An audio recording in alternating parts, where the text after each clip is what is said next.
दोस्तों ओम नमः शिवाय।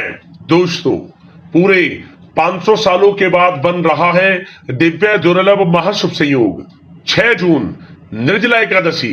इस दिन यानी निर्जला एकादशी के दिन चुपचाप गाय को खिला दें। यह एक छोटी सी चीज, रोड़पति भी होंगे करोड़पति, मिलेंगी सभी संकटों और कष्टों से मुक्ति। मृत्युदंड पितृदोष तुरंत होगा खत्म। पूरे साल आपके घर में भरे रहेंगे अन्न धन के भंडार। यूं कहें कि आपकी 7 पुश्तें तक करेंगी रुपयों पैसों पर राज। जय दोस्तों, 7 पीढ़ियों तक बैंक बैलेंस बढ़ता चला जाएगा। सभी दुख दर्द संकट कष्ट दूर होंगे और सभी सुख आपके पास आ जाएंगे। सभी सुख आपके कदम चूमेंगे यदि आप यह एक छोटी सी चीज 6 जून यानी निर्जला एकादशी के दिन गाय को खिला देते हैं।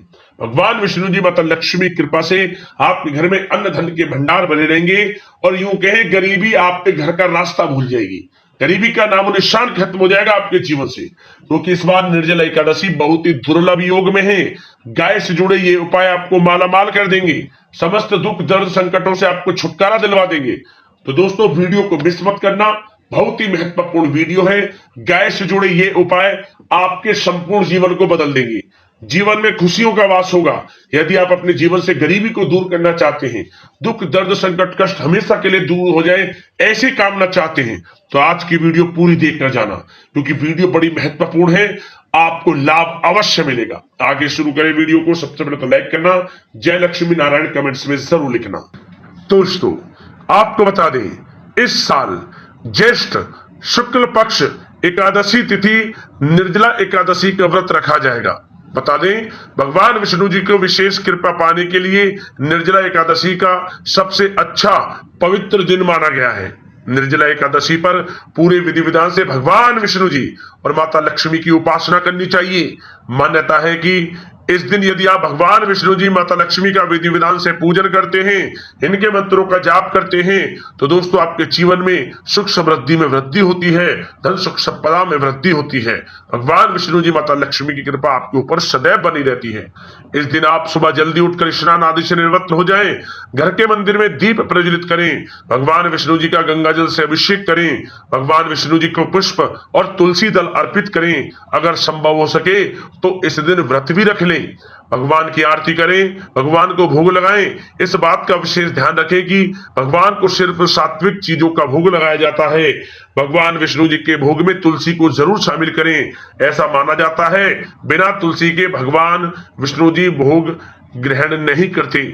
इस पवित्र पावन दिन भगवान विष्णु जी के साथ माता लक्ष्मी का भी पूजन जरूर करें।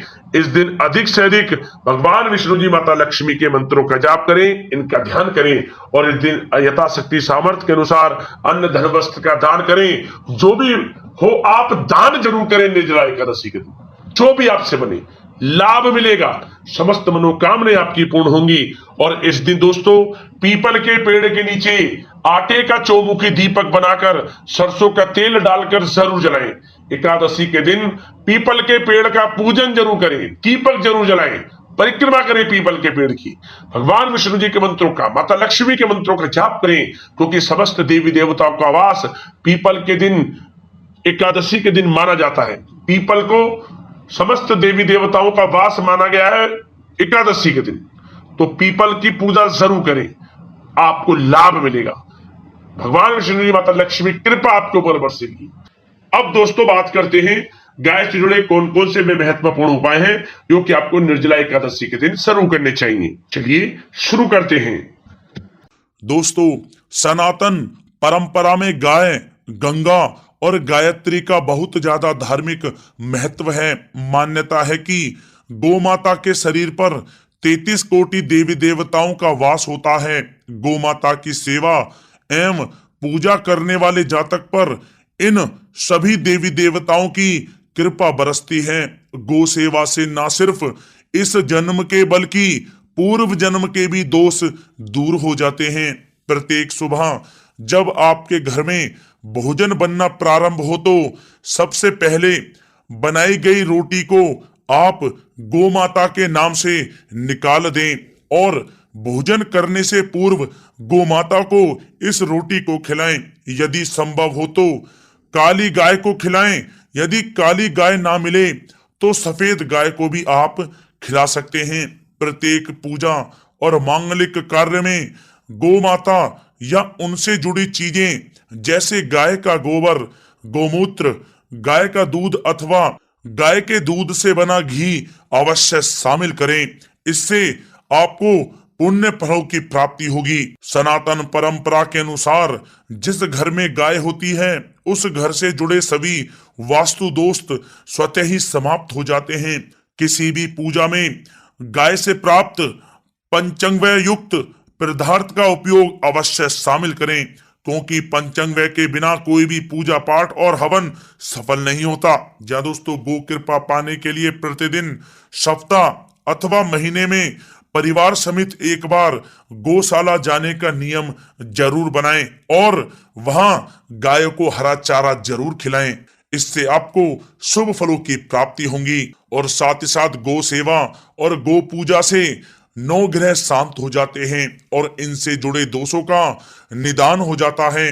गर्मियों में गौ माता को पानी पिलाएं और सर्दी में गौ माता को गुड़ अवश्य खिलाएं।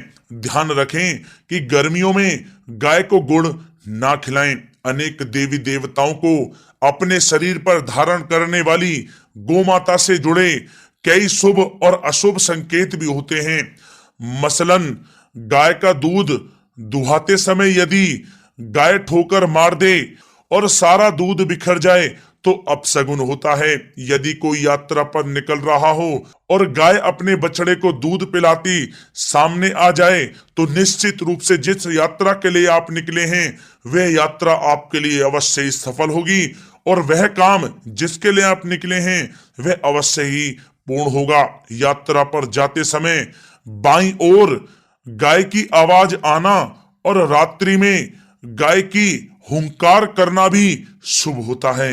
दोस्तों, साथ ही साथ गाय के साथ आप भूलकर भी ये काम ना करें, अन्यथा मिलता है घोर नरक और जीवन भर की परेशानियां।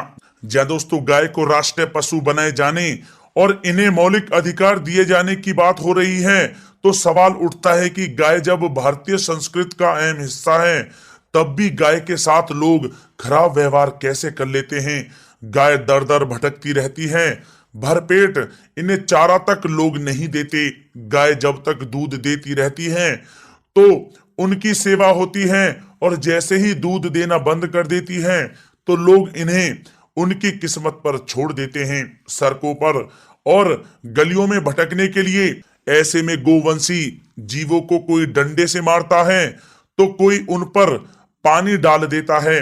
कभी वाहनों से इन्हें ठोकर लग जाती है तो कभी बीमार होकर बेचारी ये गाय दम तोड़ देती हैं। ऐसे में जरूरत है इन बातों को जानने की कि गाय को लेकर शास्त्रों में क्या कहा गया है, गाय के साथ आपको कैसा व्यवहार करना चाहिए। या दोस्तों, गाय को कभी भी मारना पीटना नहीं चाहिए। शास्त्रों में गाय को माता का दर्जा दिया गया है।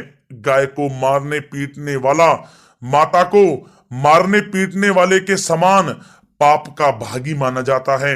ऐसे घरों को नरक लोक में वर्षों तक कष्ट भोगना पड़ता है। अगले जन्म पशु योनि में मिलता है। कथा है कि गौतम मुनि ने गलती से गाय को डंडा मार दिया था जिससे गाय की मृत्यु हो गई थी और इस पाप से मुक्ति के लिए इन्हें वर्षों तक तपस्या करनी पड़ी। भगवान श्री कृष्ण जी ने बैल स्वरूप में आए वृत्तासुर का वध कर दिया था, जिससे मुक्ति के लिए भगवान श्री कृष्ण को संपूर्ण तीर्थों को एक कुंड में बुलाना पड़ा और इस कुंड में स्नान से वह पाप मुक्त हो गए थे। या दोस्तों, साथ ही साथ जो लोग पानी पी रही गाय को भगाते हैं वे घोर पापी के भागी बनकर नरक भोगते हैं, ऐसा पुराणों में बताया गया है। जबकि जो लोग गाय के लिए प्याऊ और चारा घरा बनवाते हैं वह महाभाग्यवान होते हैं। ऐसे लोग घोर पाप से मुक्त होकर स्वर्ग पा जाते हैं और बड़े ही धनवान कुल में जन्म लेकर सुख भोगते हैं। और साथ ही साथ आराम कर रही गाय को कष्ट देकर कभी भी उठाना नहीं चाहिए। कहते हैं कि जिस स्थान पर गाय बैठी है वहां से नकारात्मक ऊर्जा समाप्त हो जाती है। गाय के बैठने की जगह को जो लोग नियमित साफ रखते हैं वे पूर्व जन्म में किए गए जाने अनजाने में पापों से मुक्ति हो जाते हैं और गोलोक में स्थान पाते हैं। गाय को डंडा मारकर उठाना, पानी डालकर उठाने से मनुष्य पाप का भागी बनता है और अगले जन्म में उसे दर दर भटकना पड़ता है। और साथ ही साथ शास्त्रों में बताया गया है कि गाय का दूध उसके बछड़े के लिए होता है।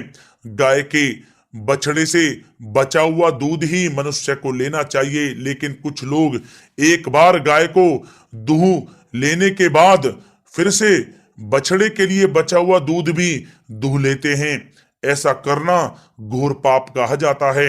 ऐसे दूध को दुहाने वाला और ग्रहण करने वाला दोनों ही पाप के भागी बन जाते हैं। दोस्तों, साथ ही साथ शास्त्रों में कहा गया है कि गोवंश यानी गाय और बैल के पीठ पर नहीं बैठना चाहिए। इनके पीठ पर बैठने से महापाप लगता है। ऐसे लोगों को नरक की यातना भोगनी पड़ती है। एकमात्र महादेव के अंश के उत्पन्न नंदी ही गोवंशी हैं, जिस पर स्वयं महादेव और महादेवी सवारी करती हैं, क्योंकि नंदी ने स्वयं अपनी इच्छा से महादेव की सवारी बनना स्वीकार किया था। और साथ ही साथ शास्त्रों में गाय के दान को बहुत ही महत्व दिया गया है, लेकिन ऐसी गाय का दान कभी नहीं करना चाहिए जो बूढ़ी और बीमार हो। कठोपनिषद में नचिकेता की कथा भी इस संदर्भ में है कि जिस नचिकेता ने पिता द्वारा बूढ़ी गाय को दान करने पर आपत्ति जताई थी, दूध देने वाली और बछड़े सहित जो लोग गाय का दान करते हैं वह महान पुण्य को प्राप्त करके स्वर्ग में स्थान पाते हैं। दोस्तों, साथ ही साथ सूर्य, चंद्र, मंगल या शुक्र की युति राहु से हो तो पितृ दोष होता है। यह भी मान्यता है कि सूर्य का संबंध पिता से एवं मंगल का संबंध रक्त से होने के कारण सूर्य यदि शनि, राहु या केतु के साथ स्थित हो या दृष्टि संबंधी हो तथा मंगल की युति राहु या केतु से हो तो पितृ दोष होता है। इस दोष से जीवन संघर्ष में बन जाता है। यदि पितृ दोष हो तो गाय को प्रतिदिन या किसी भी एकादशी को या किसी पूर्णिमा के दिन या अमावस्या को रोटी, गुड़, चारा आदि खिलाने से पितृ दोष समाप्त हो जाता है। साथ ही साथ देसी गाय की पीठ पर जो ककुद कुबड़ होता है वह बृहस्पति गुरु हैं।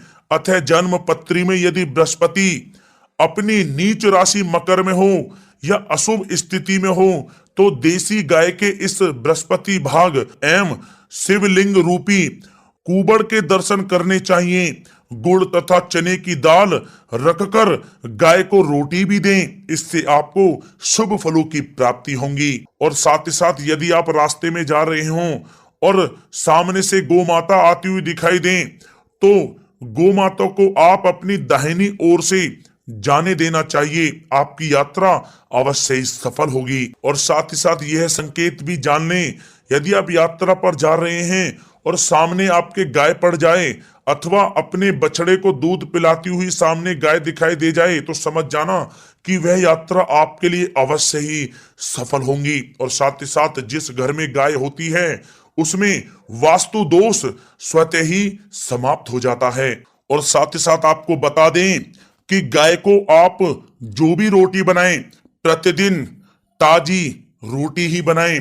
गाय को अगर आपने रोटी बनाई है तो कोशिश करें कि उस रोटी को आप तुरंत ही गाय को दे दें। अगर आप उस रोटी को रख देंगे और उस रोटी को अगले दिन देंगे तो वह रोटी बासी मानी जाएगी। गाय को कभी भी बासी रोटी ना दें, इससे घर में नकारात्मक ऊर्जा वास करती है और जो भी कार्य आपके बनने वाले होंगे वह कार्य भी आपके बिल्कुल भी नहीं बनेंगे। इससे आपके घर में हमेशा दरिद्रता का वास रहेगा और आप जिस भी कार्य को करेंगे उस कार्य में आपको हमेशा असफलता ही हाथ लगेगी। इसलिए कोशिश करें गाय को रोजाना ताजी रोटी बनाकर खिलाएं और रोटी को बिल्कुल ना रखें, बासी रोटी गाय को ना दें। और साथ ही साथ सड़ी गली चीजें गाय को नहीं खिलानी चाहिए कि घर में कोई फल है, कोई सब्जी है, सड़ जाए तो लोग क्या करते हैं गाय को खिला देते हैं। नहीं, ऐसा नहीं करना चाहिए। ऐसा करने से यदि आप गाय को खिलाते हैं तो और आप पाप के भागी बन जाते हैं। आप बिल्कुल भी सड़ी गली चीजें गाय को ना खिलाएं। और साथ ही साथ आप आटे की 11 लोइयां बनाकर उनके ऊपर हल्दी लगाएं। इसके बाद आप उन 11 लोइयों को एक एक करके गाय को खिलाएं। प्रत्येक लोई को खिलाते समय गाय के सींगों पर आप हाथ फेरें, पीठ पर हाथ फेरें, मस्तक पर हाथ फेरें, माता गाय के आप चरणों के स्पर्श करें। जहां दोस्तों ऐसा करने से आपके समस्त कार्य बनने लगेंगे। जो दुख का समय चल रहा है वह भी समाप्त होगा। आपके जीवन में खुशियां खुशियां होंगी। और एक बार आप 7 बार गाय की परिक्रमा भी कर लें तो आपके समस्त कार्य पूर्ण होंगे। और साथ ही साथ आप गाय को जब भी रोटी दें, रोटी पर या तो आप थोड़ी हल्दी लगा लें या थोड़ा गुड़ रख लें। अगर गुड़ ना हो तो आप थोड़ा मिश्री रख सकते हैं, थोड़ा घी रख सकते हैं। या दोस्तों गाय को कभी भी सूखी रोटी ना खिलाएं। सूखी का मतलब गाय की जो रोटी रखें खिलाएं उस पर कुछ ना कुछ रख कर खिलाएं। हल्दी रख लें, गुड़ रख लें, मिश्री, घी या जो भी रख लें, मतलब खाली रोटी नहीं खिलानी है। ध्यान इस बात का रखें, जब ही आपको शुभ फलों की प्राप्ति होगी। जी दोस्तों, ये थे गाय से जुड़े कुछ महत्वपूर्ण उपाय, कुछ बातें जिन्हें आपको ध्यान में जरूर रखना चाहिए। या दोस्तों वीडियो अच्छी लगी हो तो वीडियो को लाइक करें, ज्यादा से ज्यादा अपने दोस्तों में शेयर करें, चैनल पर नए तो सब्सक्राइब करें। जय गौ माता।